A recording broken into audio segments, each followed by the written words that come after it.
সমর্থক গোষ্ঠীকে শাস্তি দিতে পারবে।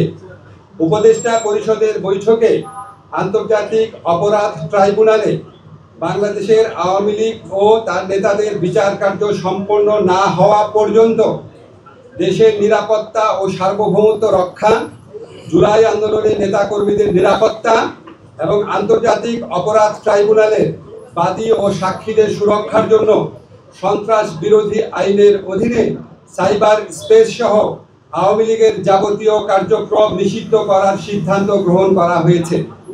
এই বিষয়ে প্রয়োজনীয় পরিপত্র পরবর্তী কর্মদিবসে জারি করা হবে। এর পাশাপাশি বৈঠকে জুলাই ঘোষণাপত্র আগামী 30 কার্যদিবসের মধ্যে চূড়ান্ত করে প্রকাশ করার সিদ্ধান্ত গৃহীত হয়েছে। ধন্যবাদ।